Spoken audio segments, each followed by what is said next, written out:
A very warm welcome to AD4 News Update, coming to you live from Abuja, Nigeria's federal capital. I am Merciful Ajinomo. The Director General, National Identity Management Commission, Aliyu Aziz, in a statement issued in Abuja, Nigeria's federal capital, has assured applicants for the 2020 Tertiary Matriculation Examination speedy enrollment for the National Identity Number, NIN. As he said that the aim is to ensure that all applicants sitting for the 2020 UTME are provided with their national identity number in line with the NIMC Act of 2007. He therefore advised school authorities and local education secretaries to educate parents and students on the importance of obtaining their national identity number. The Governing Council of the Adamawa State University, MUBI, Adamawa State, Nigeria, disclosed that 25 senior academics from across the country have applied for the position of Vice Chancellor of the institution, 4 out of which are women. This was made known by the Chairman of the Governing Council of the University, Alhaji Awal Tukur, this Friday in Yola, Adamawa State, Nigeria.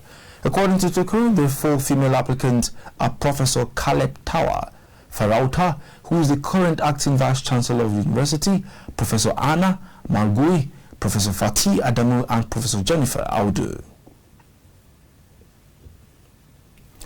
The Nigerian educational system has suffered serious decline in standard over the years.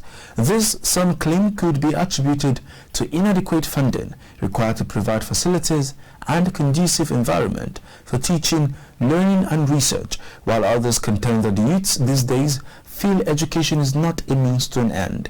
AD4 TV Radio took to the streets of Abuja to have people react to this. We find it so hard here in the educational system because I think the country is getting globalized, whereby if we see some other countries, they use laptops and other things to make teaching and learning go easier. But here we are still using the manual form to learn, and which is very complicated and hard. I think it's failed us. I think it needs a lot of refurbishing, reformation, innovation. I think they're worried about the wrong things in the Nigerian educational sector. I'm not an educationist, but I just think a lot of policies need to be changed. Like I said, they're worried about the wrong things. Imagine an institution, a federal institution, being worried about the color of your hair. Like that has anything to do with what you write in the exam or your choice of clothing. Like I don't think that impacts on like the outputs like in school. So I just think a lot of stuff needs to be done, and yeah, man, God help us now, Abi. You're watching AD4 TV Radio News Update, coming to you live from Abuja, Nigeria's federal capital. We will go on a short break now. More stories when we return. Just stay. AD4 TV Radio, with focus on education with emphasis on research and innovation, science and technology, women and girl child education, children, health, youth and sports, socio-political and economic reforms, security, environment, entrepreneurship and entertainment. Will give you information at your fingertips. Learn on the go. Follow AD4 TV Radio on Facebook, Twitter, LinkedIn, Instagram and YouTube. AD4 TV Radio, reliable and credible. We love you, AD4 TV Radio.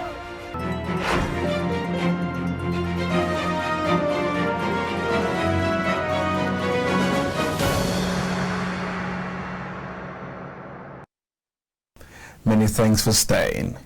Many believe that sport in Nigeria was formerly an activity people engage in either for leisure or for fun.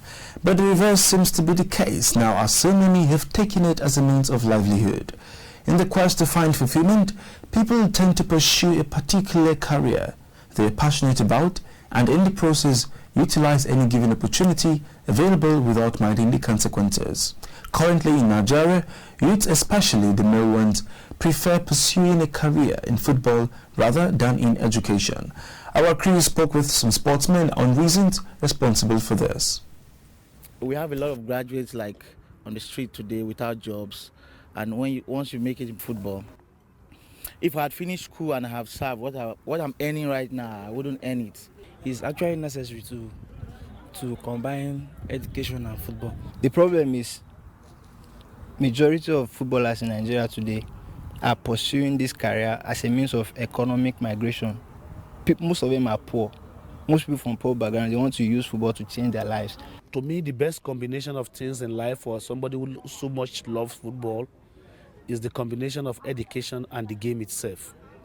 Because after the game, you have a lot of years ahead of you to be able to get things done. This game cannot last you more than 15, 20 years, no matter how brilliant you are on the field of play.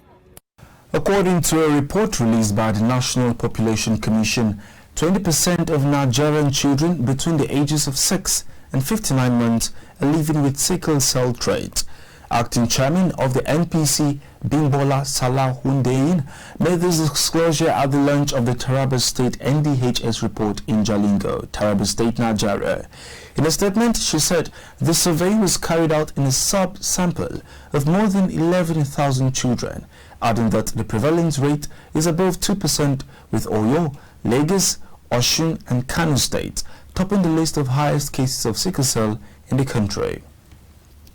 Medical doctors at the Obafemi Awolowo University Teaching Hospital, Osun State, Nigeria, have staged a protest over the murder of the chairman, Medical Advisory Committee of the institution, Professor Jerome Elusiong, President of the Association of Resident Doctors, OAU Chapter.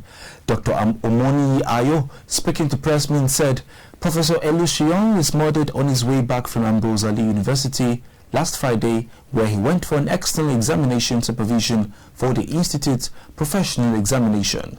The president remarked that the association embarked on the protest to ensure that justice is done and the perpetrators brought to book. Victims Support Fund has reiterated its commitment to providing succor to victims of Boko Haram insurgency in northeast Nigeria. VSF Executive Director Professor Sunday Ochoche stated this in an interview with News Agency of Nigeria in Abuja, Nigeria's capital.